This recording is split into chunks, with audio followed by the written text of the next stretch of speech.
big green lily pad climbed Grandfather Frog.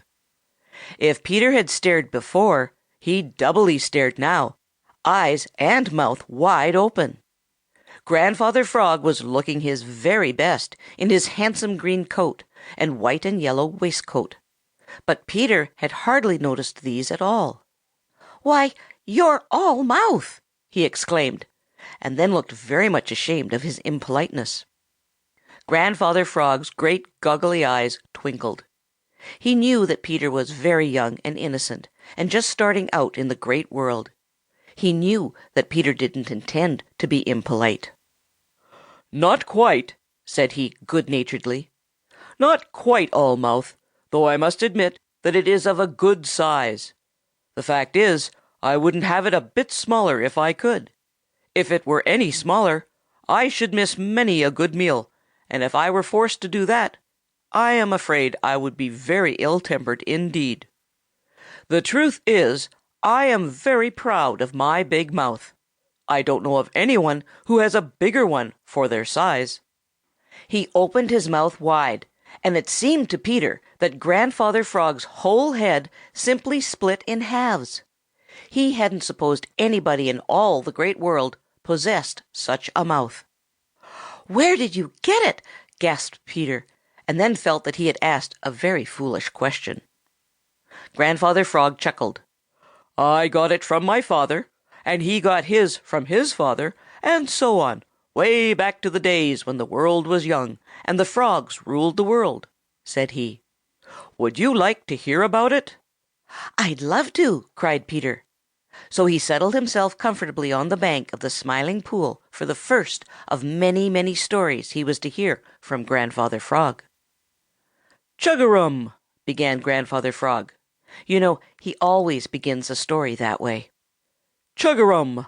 Once upon a time, the Great World was mostly water, and most of the people lived in the water.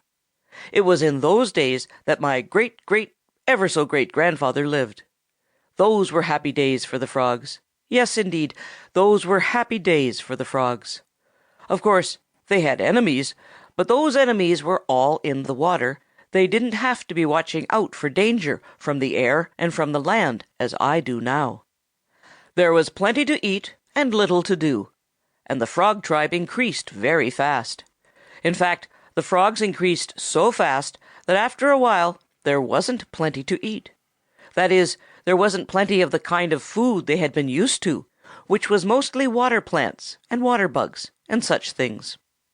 Of course, there were many fish, and these also increased very fast, and the big fish ate the frogs whenever they could catch them, just as they do to this day.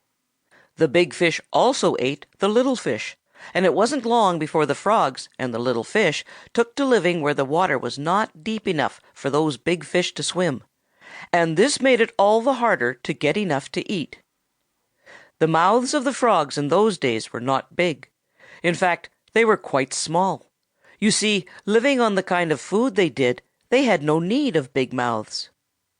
One day, as a great-great-ever-so-great-grandfather Frog sat with just his head out of the water, wondering what it would be like to have his stomach really filled, a school of little fish came swimming about him, and it popped into his head that if little fish were good for big fish to eat, they might be good for a frog to eat.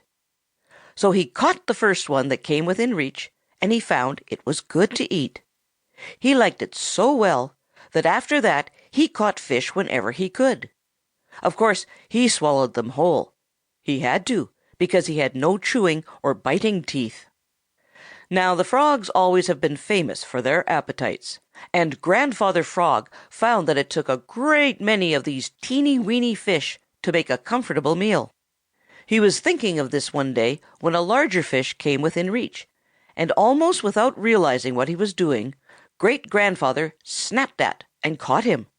He caught the fish by the tail, and at once began to swallow it, which, of course, was no way to swallow a fish.